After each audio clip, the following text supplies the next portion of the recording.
र आजको यो भिडियोमा म एउटा स्टोरी सेयर गर्न जाँदैछु जुन स्टोरी 100% रियल बेस्ड स्टोरी हो र यो स्टोरी हो नर्वेको। आजभन्दा 56 वर्ष पुरानो कहानी हो यो। र यो केसमा भएको भिक्टिमको नाम, ठेगाना, के को लागि आएको हो, किन मारियो, यो सबै डिटेल अहिलेसम्म पनि मिस्ट्रीकै रूपमा छ। र यो स्टोरी यो भिडियोको माध्यमबाट सुन्दै गर्दाखेरि तपाईँलाई यो स्टोरी अनबिलिभेबल पनि लाग्न सक्छ अथवा तपाईँको दिमागले धेरै नै कुरा सोच्न थाल्छ। र एट द इन्डमा तपाईँको ओपिनियन दिन नबिर्सिनु होला, यो केटी आएको चाहिँ किन नर्वे भनेर है त। सो अब हामी जान्छौँ भिडियोको कहानीतिर। र यो कहानी हो नर्वेको। र नर्वे एउटा यस्तो देश हो जुन कन्ट्रीले हरेक वर्ष नोबेल पिस प्राइज पाउँछ। र नर्वेलाई एउटा मिड नाइट सनसेट कन्ट्री भनेर नि चिनिन्छ। र नर्वेमा 12:45मा सूर्य उदाउँछ भने 40देखि 50 मिनटको लागि मात्र सूर्य उदाउँछ। र नर्वेको कति धेरै भागहरूमा अहिलेसम्म पनि सनसेट पुगेको छैन। सो हिलहरू, रिभरहरू, माउन्टेनहरूले सबैतिर ढाकेको भएर अहिलेसम्म पनि कति ठाउँमा सूर्य पुगेको छैन। र नर्वेलाई एउटा एकदमै ब्युटिफुल प्लेस नि मानिन्छ। र यही सबै कारणले नर्वेलाई मिड नाइट सनसेट कन्ट्री भनेर बुझिन्छ। र नर्वेको पपुलेसनको कुरा गर्ने हो भने जम्मा 54 लाख पपुलेसन छ नर्वेको। र यो कहानी स्टार्ट हुन्छ 19 नोभेम्बर 1977बाट, आजभन्दा 56 वर्ष पहिला। र सधैँको जस्तो विकेन्डमा एउटा फादर र छोरीहरू चाहिँ मर्निङको टाइममा वाकमा जाने गर्थ्यो। र त्यो दिन तिनीहरू एउटा इस्ट भ्याली भन्ने ठाउँमा वाकमा जान्छ। र त्यो दिन जाँदाखेरि तिनीहरूले एउटा लास भेट्छ, एउटा केटीको लास। र त्यो लास देखिसकेपछि केही टाइमपछि तिनीहरू डराएर केही डिस्टेन्समा बस्छ। र केही टाइमपछि तिनीहरूले पुलिसलाई इन्फर्म गर्छ र पुलिस आउँछ। र पुलिसहरूलाई इन्फर्म गरिसकेपछि पुलिसहरूले इन्भेस्टिगेट गर्छ त्यो बडीलाई। सो त्यो बडीलाई इन्भेस्टिगेट गर्दै जाँदाखेरि त्यो बडी एउटा केटीको हुन्छ। र जुन बडी अगाडि पार्ट सबै जलेको हुन्छ, लाइक फेस नचिन्ने गरी जलाएको हुन्छ, चेस्ट जति पनि हाम्रो अगाडिको पार्टहरू हुन्छ त्यो सबैलाई जलाइएको हुन्छ। र हाम्रो जुन पछाडिको भाग हुन्छ तिनीहरू केही पनि भएको हुँदैन। इभेन जुन त्यो केटीले लुगा लगाएको हुन्छ नि, त्यो लुगामा पनि अगाडिको पार्ट सबै जल्या हुन्छ र पछाडिको भाग केही पनि जलेकै हुँदैन।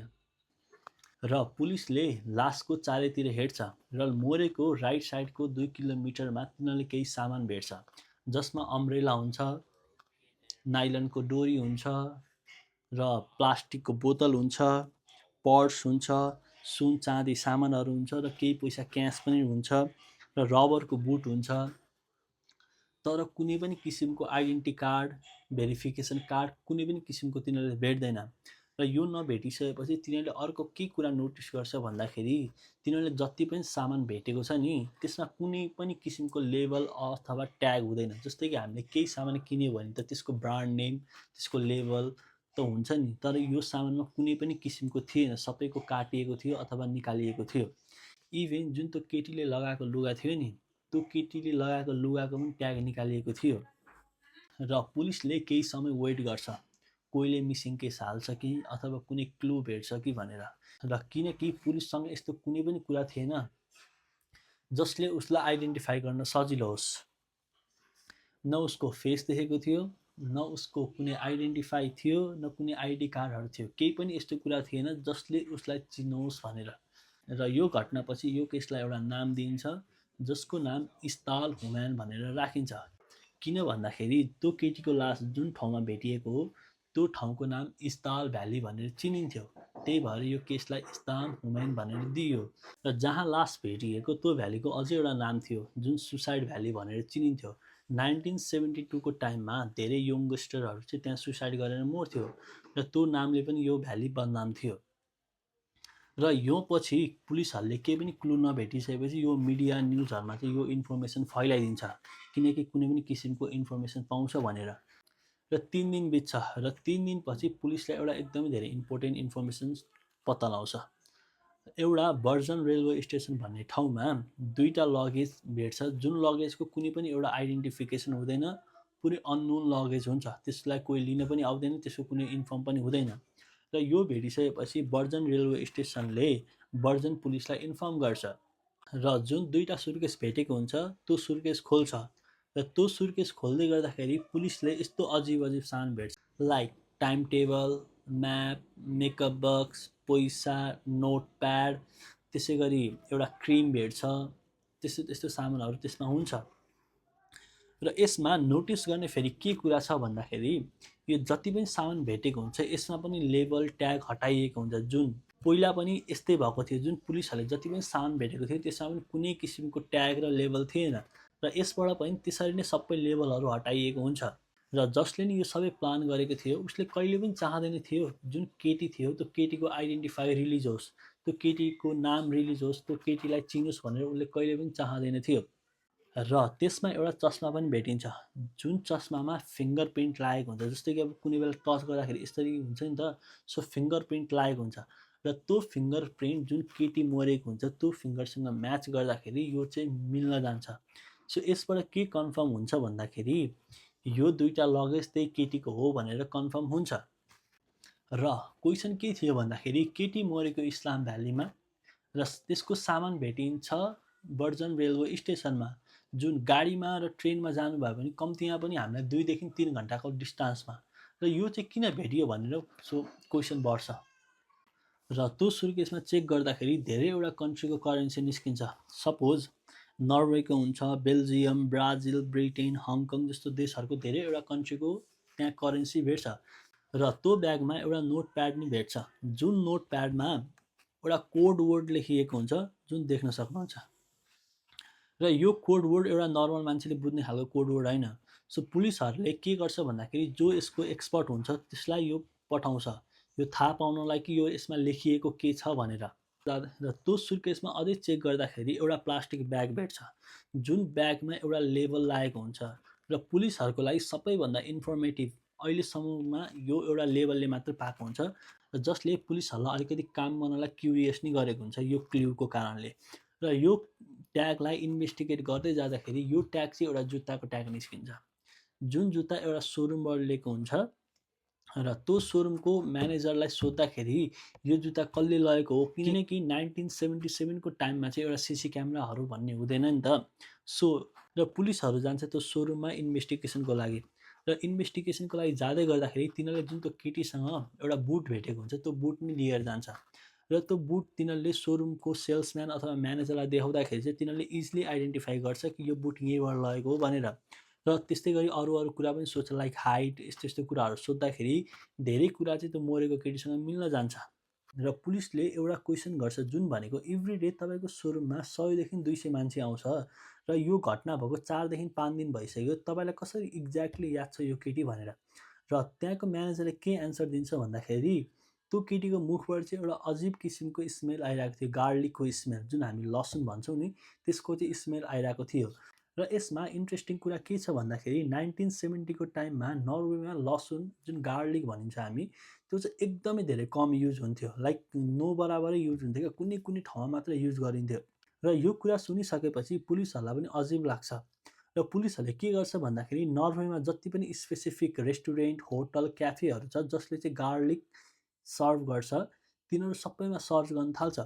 र 1970 को टाइममा नर्वेमा एकदमै धेरै कम रेस्टुरेन्ट थियो जसले चाहिँ लाइक स्पेसिफिक गार्लिक सर्भ गर्थ्यो। पुलिसले सबै होटल सर्च गर्दै गर्दाखेरि पुलिसले चाहिँ के भेट्छ भन्दाखेरि टोटल 7 वटा होटलमा चाहिँ त्यो केटी बसेको थियो नर्वेको। र 1970 को टाइममा के हुन्थ्यो भन्दाखेरि जति पनि होटलमा बस्दाखेरि चाहिँ आफ्नो पासपोर्ट बुझाउने सिस्टम हुन्थ्यो, आफ्नो पासपोर्ट बुझाएपछि मात्रै त्यो होटल पाउने सिस्टम थियो 1970 मा नर्वेमा। र त्यही गर्दाखेरि पुलिसले 7 वटा डिफ्रेन्ट होटलमा फेरि सर्च गर्छ, त्यो केटीको रुमहरू सबै सर्च गर्दै गर्दाखेरि एउटा यस्तो सक कुरा भेट्छ जुन 7 वटा ठाउँमा बसेको थियो 7 वटा पासपोर्ट भेट्छ, 7 वटा नामको 7 वटा पासपोर्ट, 7 वटा। र यहाँबाट फेरि पुलिसको पुरै दिमाग घुम्छ र जुन त्यो पुलिसले सुर्केसबाट नोट प्याड भेटेको हुन्छ त्यसलाई डिकोड गरेर त्यसबाट एउटा इन्फर्मेसन निस्किन्छ जुन भनेको र 022-028P भनेको चाहिँ यसको मतलब पेरिस जाने र आउने डेट थियो। र त्यसै गरी 029PS भनेको चाहिँ 29 पेरिस टु स्ट्रेन्जर भन्ने ठाउँमा ट्राभल गर्ने। र त्यसै गरी 030BNS भनेको चाहिँ बर्लिनमा 30 अक्टोबरदेखि 5 नोभेम्बरसम्म बस्ने। र अहिलेसम्म पुलिसहरूले यो केसबाट पाएको इन्फर्मेसन भनेको त्यो केटीलाई गार्लिक मनपर्छ र त्यो केटीको 7 वटा पासपोर्ट थियो, मतलब 7 वटा नाम थियो। अहिलेसम्म कुनै पनि किसिमको एउटा आइडेन्टिफिकेसन नम्बर पाएको छैन, आइडेन्टिटी कार्ड पाएको छैन। सो पुलिसहरूले के डिसाइड गर्छ भन्दाखेरि आफ्टर 2 मन्थ यो केसलाई क्लोज गर्ने डिसाइड गर्छ किन भन्दाखेरि पुलिसहरूले आफ्नो साइडबाट सबैतिरबाट जुन जुन पोसिबिलिटी हुन्छ सबैतिरबाट ट्राई गरिसकेको थियो। सो 2 महिनापछि यो केसलाई क्लोज गरिन्छ र केही टाइमपछि त्यो केटीको फेरि पोस्टमार्टम रिपोर्ट आउँछ र त्यो रिपोर्टबाट 3वटा कुरा थाहा पाउँछ जुन कुरा एकदमै धेरै सकिङ छ।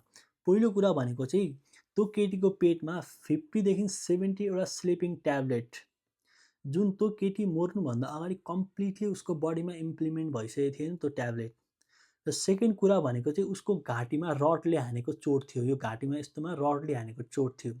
र तेस्रो कुरा भनेको चाहिँ उसको लङ्समा चाहिँ एउटा स्मोकको एकदमै धेरै अब्जर्भेसन्स अथवा धेरै पोसिबिलिटी देखेको थियो, एकदमै धेरै स्मोकको जुन एउटा नर्मल मान्छेको हुँदैन।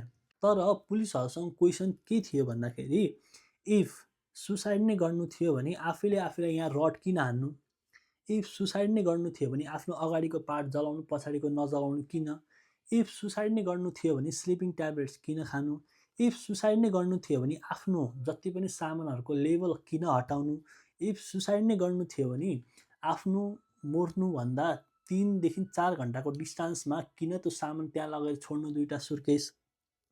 यो सबै क्वेसनहरू थियो। सो यो सबै क्वेसन के क्लियर गर्छ भन्दाखेरि यो सुसाइड थिएन, तर पनि पुलिसहरूसँग कुनै पनि अप्सन थिएन यो सर्ट आउट गर्नलाई। सो पुलिसहरूले के डिसाइड गर्छ भन्दाखेरि यो केस एज अ सुसाइड भनेरै हामी क्लोज गर्छौँ भनेर डिसाइड गर्छ।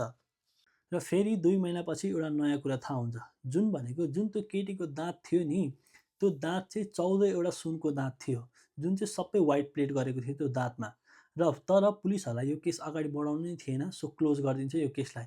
र पुलिसहरूले के डिसाइड गरिदिन्छ भन्दाखेरि त्यो केटीको अन्तिम संस्कार गरिदिने भनेर डिसाइड गर्छ किनकि त्यो डेट भएको धेरै नै टाइम भइसकेको थियो। सो त्यही भएर सो त्यो केटी हेर्दा क्रिस्चियन जस्तो देखिन्छ।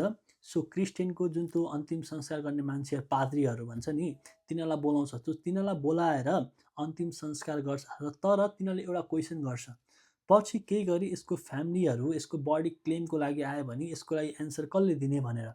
सो त्यही कारणले के गर्छ भन्दाखेरि त्यो बडीलाई एउटा बक्समा हालिन्छ जुन बक्समा नकुहिने गरी हालिन्छ, जुन फोटो पनि देख्न सक्नुहुन्छ यो चाहिँ रियल फोटो हो है त। र यो बडीको अन्तिम संस्कार गरिन्छ 5 फेब्रुअरी 1971 मा। र टाइम बित्दै जान्छ, टाइम आउँछ 2016 र फेरि यो केस रिओपेन हुन्छ 45 वर्षपछि जुन टाइममा साइन्सले एकदमै धेरै इम्प्रुभमेन्ट लिइसकेको हुन्छ ल्याबमा डिएनए टेस्ट टाइप्स अफ थिङमा। र यो सबै कुराले यो केसलाई फेरि रिओपेन गरिन्छ।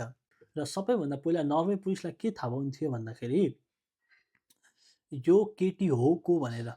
र नर्वेको जति पनि एक्सपर्ट थियो, जति पनि फिल्डमा एक्सपर्ट थियो लाइक क्राइम एक्सपर्ट, क्राइम जर्नलिस्टहरू, ल एक्सपर्टहरू, ल्याब एक्सपर्टहरू, जति पनि एक्सपर्टहरू थियो सबैजना यसलाई काम गर्न थाल्छ र सबैको लागि यो एकदमै च्यालेन्जिङ थियो। र यो केसमा सबैभन्दा इम्पोर्टेन्ट भनेको 2टा क्लु पाएको छ। पहिलो भनेको दाँत। सो दाँतबाट चाहिँ के थाहा पाउँछ भन्दाखेरि जुन त्यो दाँतको बनावट हुन्छ, जुन त्यो नक्ली दाँत हालेको थियो त्यो दाँतको बनावट हेर्दाखेरि त्यो नर्वेमा बनाएको जस्तो देखिँदैन थियो। सो यसबाट के थाहा हुन्छ भन्दाखेरि यो केटी नर्वेको होइन।